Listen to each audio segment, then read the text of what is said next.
third line. Councillor Morris. Yes, I mean, my question was really more, Councillor Ainsley has raised the question of whether the council considered the People's Plan properly. And a lot of the discussion has tended to focus on the financial aspects of it. But I just wondered, certainly reading the papers, it raised all sorts of other questions in my mind, and I'm not quite sure who can answer them, but perhaps it's Councillor Ainsley. But I suppose the questions that come up in my mind relate to my experience of a regeneration programme in my own ward, where there has been, it's been part redevelopment and part refurbishment. But the refurbishment is has been extremely disruptive of people's lives. It's not an either or that redevelopment disrupts and refurbishment doesn't disrupt.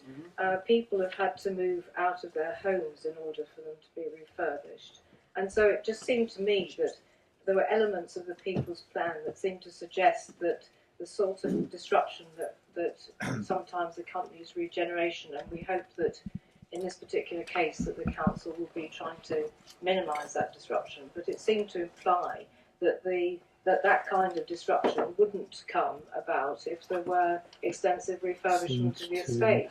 And I wanted to ask really about, particularly about the green refurbishment, whether it had been decided whether that would be external or internal, because either way it seems to me that there are very significant disadvantages, and some of them are set out in the report, but I think that in many ways the officer's report, bearing in mind my own experience, doesn't actually draw out as many of the disadvantages of refurbishment as actually exist. But I wonder, Councillor Ainsley,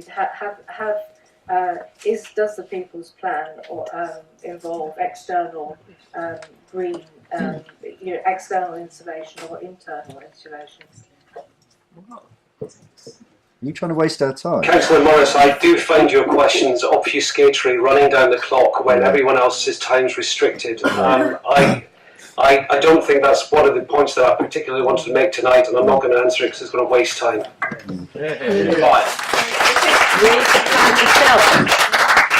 I'm afraid it is a proper consideration. When you read the plan. There's a full technical report. It's one of the appendices to the plan. Please read it. You get all the answers you like on that. Well, somebody give me a quick answer. No, that's fine. Yes, there's your answer.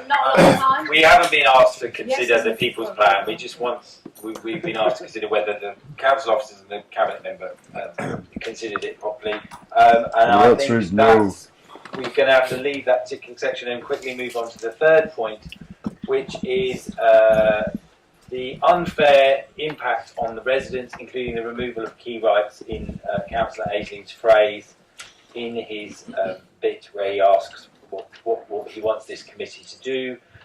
We also obviously heard from residents around this, and the key consideration, it seems to me, being the change from secure tenancies, which they currently enjoy, to these assured tenancies, albeit ones that the council appears to have tried to enhance as much as possible, but they don't include, as Mr. Plant said, the right to buy, the right to manage, and the right to transfer. If we could hear a brief explanation of why it is necessary to use this different kind of tenancy, and whether there is anything further to be done and investigated in terms of making these assured tenancies even more like the current tenancies in terms of these three areas where people currently enjoy those rights. Okay, so secure tenancies are tenancies that are granted by councils, apologies that many people know this, granted by councils for properties within their housing revenue account, and it's a statutory thing that councils grant secure tenancies. Housing associations and registered social landlords offer assured tenancies, because they're not councils, they can't offer secure tenancies. we're in the position, which we've gone through before, where in order to build the homes that we need and in order to be able to provide tenants of Cressingham Gardens with decent homes, we have to go through the process of setting up an SPV, which will be a housing association, Homes for Lambeth. That means that the tenancy that can be offered is an assured tenancy. What we've then sought to do is to try and replicate as closely as possible the rights that are provided under a secure tenancy. Last year we published, as part of one of the Cabinet reports on Cressingham, a draft version of that assured lifetime tenancy. We said it will be for a lifetime. At the moment, as members of the Commission know, the Housing and Planning Bill is changing secure tenancies, so that secure tenancies granted by the Council will only be for up to 5 years. These will still be lifetime tenancies that we will be offering. The government is changing succession laws for existing secure tenants, so that their succession will only be for up to 5 years. We're saying this assured tenancy will come with a lifetime succession, so it will replicate the rights that people enjoyed before the Housing and Planning Bill. We've also, there's a part of the grounds for eviction within a standard assured tenancy, I think it's called Section 8 or Part 8, which allows for, it makes it easier to evict people who are in arrears. We've already in the draft tenancy removed that, so it replicates the existing rights under a secure tenancy, so that people enjoy the same protection. But it doesn't do so legally. That they do as secure tenants. On the last 3 points, on right to buy, right to manage, and right to transfer, there's going to be that draft tenancy was published as a draft for the very reason it is a draft and will be subject to consultation, because there's a long time before anyone will be signing up to a Homes for Lambeth assured tenancy, and that consultation is due to start within the next month or so across all 6 estates. So those are questions that we'll be asking people for. But in terms of those 3, and maybe perhaps focusing more on the right to buy, it would be a strange process if by setting up a company in order to build more affordable homes, we then made it possible for them to be lost when we've seen the long-term impact. Not the point. Not just of the right to buy, but the inability of the council to recycle those receipts because of the restrictions the government puts on. And that's the main reason. However, if someone is an existing secure tenant and they really value being a direct secure tenant at the council, despite what's happening through the Housing and Planning Bill, they have the option to take another council property. They will have band-aid priority. Some tenants from Cressingham have already taken up that right and have moved into new homes. And that right and that choice is up to the tenant to decide what's best for them. Thank you very much. Councillor Wilson. I've got 3 questions. I'll try and be as brief as I can. First is about housing planning bill changes, which you've just briefed us on. In as far as the future likelihood of those changing and what effect they have on assured or secure tenancies, how much can we trust the government to continue with their current secure tenancies and not change them 5-10 years down the line, no matter who they are? Bearing that in mind, I'd like to ask Simon's question about Homes for Lambeth and what assurances we have that that won't be sold off, being the fact that if we do have these assured tenancies and Homes for Lambeth disappears off into the ether and someone else takes control of it, they will then have the opportunity to renegotiate. And I think there needs to be some assurances around our assurance to the community that this assured tenancy, I'm using assurance a lot here, means something reasonable and lifetime in the way that we expect it to be. Some assurance around that would be great. The last one, and I think it's the most important because I think this happens on a lot of our estates, is residents are concerned about the increase in costs in terms of their rent. And what mitigations have we put in place so that people can transfer over from what will be their current rent levels to what they will be in the assured tenancy? Thank you. Rent, council tax, yeah, that kind of thing. Okay. I mean, I won't repeat what I just said on the Housing and Planning Bill, other than to say that secure tenancies are being changed by the government and are going to look a lot less secure in a few years than they do at the moment. So it's a rather, the name doesn't help very much with the understanding of what's going on. In terms of housing association tenancies and assured tenancies are not facing the same sort of changes. A lot of what's being proposed by the government is compulsory for councils.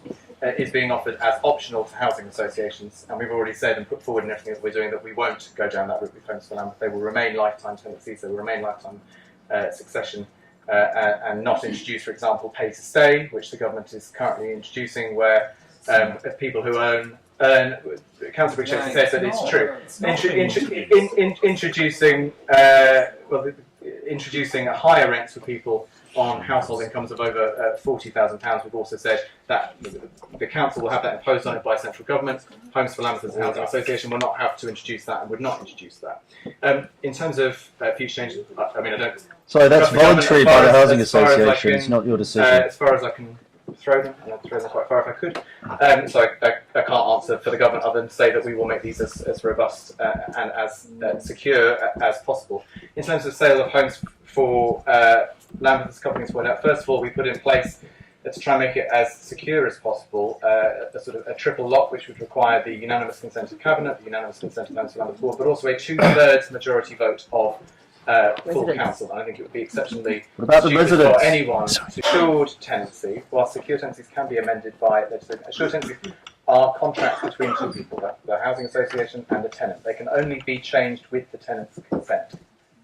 So any future change, the tenancy remains. So even if some future administration, and I don't believe anyone would, but if they did try to sell it off, the tenants have their tenancy with, it can only be changed by the consent of the tenant. So it's very secure. That's what you said about secure. In terms of secure tenancies, you demolish their homes. It's a very important question. The first thing is the way in which rent is calculated. When we say council rent, home seasons will still be calculated by the same strict government formula that we use to set all council rents, and housing associations use to set housing association rents for social rent. That is, to give you the complex run through, you take the value of the building, you backdate the value to 1999, then you run it through a very complicated Excel spreadsheet that pops out with a weekly figure at the end. That will be exactly the same process. Now you would expect for a property which is larger, which has more bedrooms, which is more energy efficient, which is built to higher standards, that the value would be higher than something which is smaller and perhaps dilapidated. That therefore would lead to an increase in rent. We've estimated in the figures that within the pack that there are increases depending on bedroom size, and with smaller properties that the increase tends to be slightly larger, or possibly up to around sort of 20%. However, what we've said in order to deal with that is that would be phased in over a 5-year period, so that would then be a much smaller increase at a time when actually we are still factoring in that 4-year decrease in rents as we go through all of that. And also to point out that the figure that you come out with at the end of that is still less than half of the level of local housing allowance, so the rate at which housing benefits pay. So anyone who is on a low income independent housing benefit would not be adversely impacted by that, because that is still more than twice as much would still be covered by housing benefits. And we would expect, sorry, as the last point, with homes being more energy efficient, and we are, for example, building some homes on Ackerman Road which are being built to passive house standards, where the tenants who move into those council homes will probably never have to turn the heating on. That there are other costs that change, and you would expect energy bills which are not covered by housing benefits, for example, to be reduced. Councillor Haselden, then Councillor Simpson. Thank you. In terms of impact on residents, the range of step generations, in my mind's eye, form spectrum, with Christmas very much at one end of the spectrum. Many of the answers. Sorry, speak up, please. I beg your pardon. I was saying that the range of regenerations form a spectrum in my mind's eye, with Cressingham very much at one end of that spectrum, and that many of the answers being given now and throughout the evening are familiar to Camden Town councillors through the focus of our step generation on Westbury.